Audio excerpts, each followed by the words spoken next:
കിലുക്കാമ്പെട്ടി എന്റെ കിലുക്കാമ്പെട്ടി കിലു കിലു കിലു കിലു കിലേ മുത്തു കിലുക്കം. എല്ലാ കൂട്ടുകാർക്കും കിലുക്കാമ്പെട്ടിയിലേക്ക് സ്വാഗതം. കിലുക്കാമ്പെട്ടി എന്റെ കിലുക്കാമ്പെട്ടി കിലു കിലു കിലു കിലു കിലേ മുത്തു കിലുക്കം. കിലുക്കാമ്പെട്ടി എന്റെ കിലുക്കാമ്പെട്ടി കിലു കിലു കിലു കിലു കിലേ മുത്തു കിലുക്കം. നമുക്ക് പാട്ട് പാടാം, കഥ പറയാം, കുഞ്ഞി കുഞ്ഞി കുറച്ച് ചോദ്യങ്ങൾ ചോദിച്ച് കളിക്കാം. അപ്പൊ നിങ്ങളെല്ലാവരും വിളിക്കില്ലേ? നിങ്ങൾക്കൊന്നൊരു ആനക്കുട്ടിയുടെ കഥ കേൾക്കാം. ഒരിക്കൽ ഒരു ആനക്കുട്ടി ഉണ്ടായിരുന്നു. ആനക്കുട്ടിയുടെ പേരെന്താണെന്നറിയാമോ? കേശവൻ. കുട്ടിക്കൊണ്ടൻ കേശവൻ. അവിടെ അടുത്തൊരു പുഴയുണ്ട്. ആ പുഴയിൽ എന്നും കേശവൻ കുളിക്കാൻ പോകും.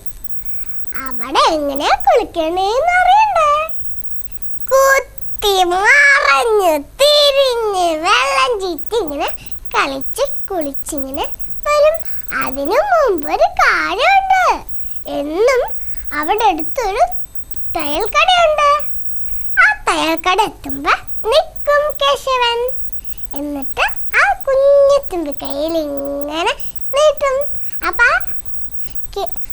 തയ്യൽക്കടക്കാരൻ ചോദിക്കും, കേശവ, എന്താ നീ നിക്കണേ? നിനക്ക് വിശക്കുന്നുണ്ടല്ലേ? എന്നാ ഒരു പഴം എന്ന് പറഞ്ഞിട്ട് ആ കുഞ്ഞു തുമ്പിക്കൈയിൽ വെച്ചു കൊടുക്കും കേശവന്. അപ്പൊ ആ കേശവൻ അതിങ്ങനെ ഇങ്ങനെ വെച്ചിട്ട് ഇങ്ങനെ കഴിച്ചിട്ട് തിരിച്ചു പോകും കുളിക്കാൻ. എന്നിട്ട് ഒരു ദിവസം അവിടെ പഴം ഉണ്ടായിരുന്നില്ല. അപ്പൊ കേശവൻ വന്ന് ഇങ്ങനെ തുമ്പിക്കൈ നീട്ടിയപ്പോഴോ ഒരു രസത്തിന് വേണ്ടി അവിടെ ഇരുന്ന് ആ കുഞ്ഞു സൂചിട്ട് ഒരു കുഞ്ഞു കുത്തു വെച്ചു കൊടുത്തു കേശവന്റെ ആ കുഞ്ഞു തുമ്പിക്കൈയില്. കേശവന് വേദന സഹിക്കാൻ കഴിഞ്ഞില്ല. കേശവൻ എന്നും പഴം തരുന്നതല്ലേ എന്ന് വിചാരിച്ചിട്ട് പോയി കുളിക്കാൻ. എന്നിട്ട് കുളിച്ച് കഴിഞ്ഞിട്ട് ആ തുമ്പിക്കൈയിൽ നിറയെ വെള്ളം എടുത്തിട്ട് ആ തയ്യൽക്കട എത്തുമ്പോ നിന്നു. എന്താ കേശവ, നീ വീണ്ടും നിന്നേ? ഇവിടെ പഴമില്ലാന്ന് അറിഞ്ഞൂടെ? അത് കേട്ടപ്പ ആ തുമ്പിക്കൈങ്ങൊറ്റ പൊക്കല്.